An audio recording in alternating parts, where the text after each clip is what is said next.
I think there's something to be said about just keeping dates simple and being creative with the little that you have. You don't have to spend a whole lot of money on having a good time. Here are 10 minimalist, super simple date ideas that prove that you don't need a lot of money or fancy stuff to have fun with your loved one.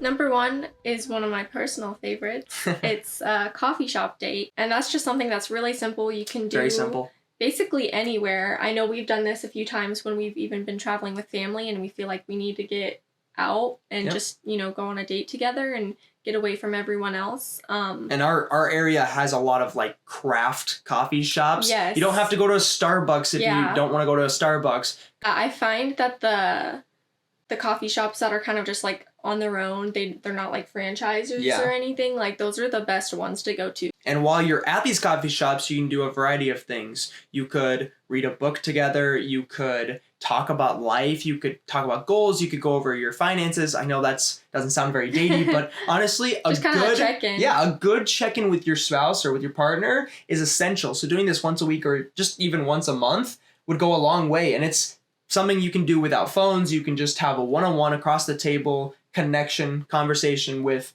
your partner. Date number 2 is to go on a nature walk. Again, these are supposed to be simple, so don't get on me like, hey, these are stupid. No, listen, there's something very special about just taking a walk with your spouse. And I've seen this all over social media. I don't know if there's any actual research done on it, but couples who walk together, they stay together. Taking a 10-15 minute morning walk or a walk together at some point in your normal daily routine with your spouse allows intimate conversations, allows you to clear your head.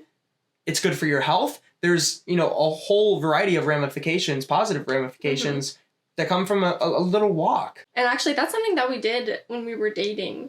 Yep. If you remember we went on a lot of walks. Yeah, like near my house before we got married. There was like a nice little walking trail around a lake, and we were walking that a lot together. Where we live right now, it's a little hard to do that. We literally have to drive 5, 10, 15 minutes down the road to go to a park to walk at. So if you have something right in your backyard, there's no excuse. Start walking together. It's going to change your life. Yeah. All right. The next one is a penny date. And what a penny date is where you get in the car, you have a penny, and you assign, each side of the penny to which way you're going to turn.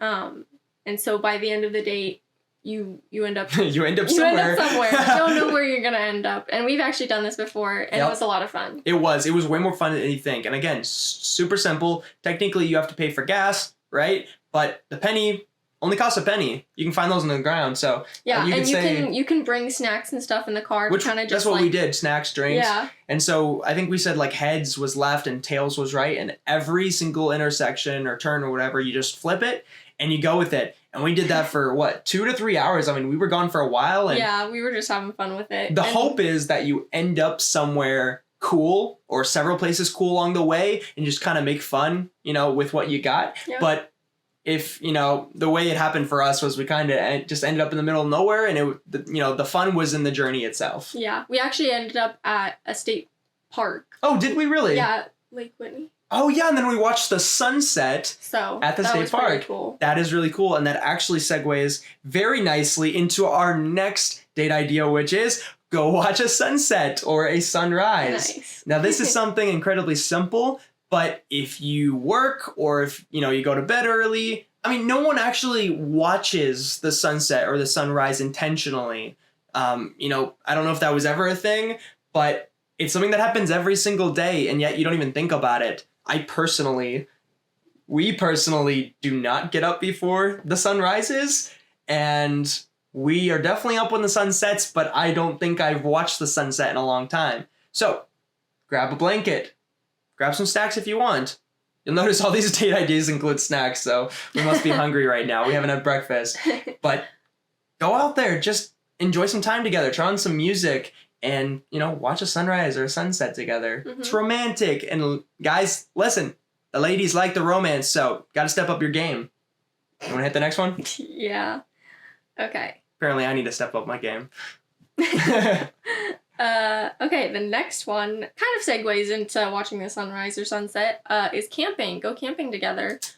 Two birds, one stone. Yeah, I mean, this is something, again, we've done and we've had a lot of fun with. Yep. You can kind of just reset, relax, get rid of any technology that you guys have. That's important. Yeah. And just kind of enjoy nature together. If you don't have a nice spot to go camping nearby, we don't have a lot of nice spots in Texas.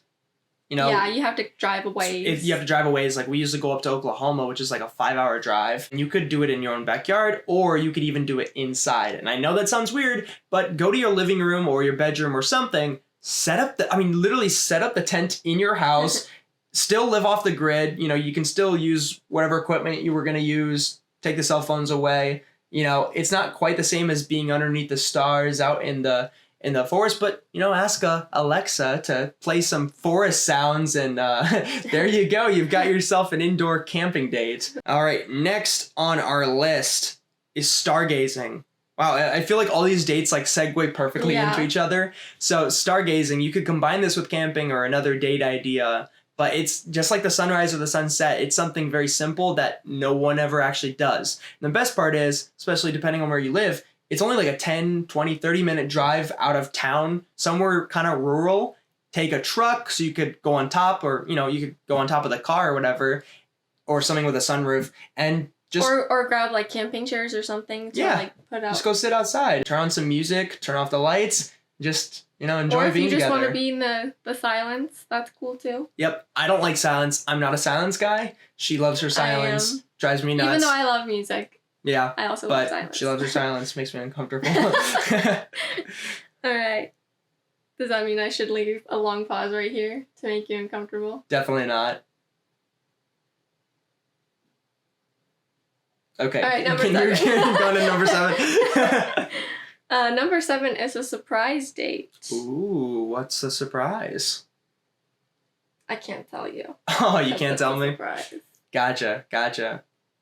Is that all you got? You're not going to tell? No, that's not. I guess. Okay, surprise date, I guess since you're not going to tell them. Surprise date is basically you take turns, like one of you gets to decide what the date is. I know that's not technically a date idea, but if you want something simple but romantic, then just saying, hey babe, shoulder touch, I'm going to take you on a date, but I'm not going to tell you when or where, so be ready.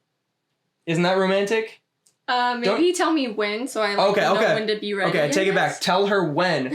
But I'm going to take you somewhere special, and I'm not telling you what. Isn't that exciting? Aren't you excited? Yeah. Don't you like that I'm planning something for you? Yes. Men, especially once you're married, it is way too easy to say, what do you want to do? What date should we go on? Where do you want to go? What do you want to eat? What do you want to watch? It's like, sometimes that's okay, but sometimes she wants to know that, you know, you're taking charge, that you're thinking through things, that you're planning for her. She wants to feel special. And listen, hey, I want to feel special, so sometimes you could plan a date for me. You got to romance me. Come on. Yep. Next one. A candlelight dinner. Ooh, very romantic. Yep. It kind of speaks for itself. Doesn't need much explanation, but it's just one of those things that I can't remember the last time we did a candlelight dinner. Maybe once while we were dating. Yeah. And it was fun. We have great photos and memories of that, right? Yeah. I mean, just cook a simple meal, get some steak or something and some vegetables, cook it up, put a white tablecloth on your table, light some candles, music, you're done. Mm-hmm. I mean, or you can go to a restaurant. That's one easy way to step up your romance game, and you don't have to spend too much other than the cost of food. Okay, number 9 on our list is to redesign your home. Now, I know I said simple. This doesn't sound simple. What I mean is, in high school or middle school, did you ever just randomly reorganize your entire bedroom and it felt like the coolest thing in the world? Everything was brand new. You felt like a brand new person? Yes. Okay, well then you can do that with your spouse. You can kind of move some furniture around, do a little bit of clean up, tidy up. I didn't say it's the most romantic thing in the world, but you could talk while you're doing it. You could laugh. You could... Put on some music or a movie even and just like have it play in the background. Yeah, and we talked about changing your environment and how that could mean a lot for your relationship. Kind of just refresh and reset. Exactly. Yeah. That's an easy way to do it. Yeah. The last one in this section is reading a book together. Now. Wow, that is boring. Yeah, kind of. But we've done this a lot. And it can really be whatever type of book you guys want. I mean, the books that we read together were mainly relationship books. Back when we were dating. Yeah. If you're Christian like we are, you could read a devotional together, read the Bible together. Even if you're not, there's all sorts of books you can read together. Fictional, non-fictional, personal development. The list goes on and on. You could do this at a coffee shop. You could do this at home. Add it into your morning routine. But going through something, learning something together, doesn't have to be a book. It could be a course, a TED Talk. Just learning together, doing something together like that. Yeah, or even an audiobook, like if neither one of you want to read necessarily together, like you can listening to a podcast like this. Yeah, in your car when you're driving together places, like just take that time and be intentional with it. That reminds me, if you're watching this or if you're listening to this on the podcast and you have a partner but they're not with you, then just stop or rewatch it with them, because there's some good date ideas in here that you can definitely use. It'll spark some conversation at the very least. So make sure you wrap them in on this, okay? This is actually just part 1 of 3 in a podcast with 30 date ideas that you can use this week. If you want to check that out, find the podcast at Benjamin Carver on Spotify. Or make sure you click on this video next.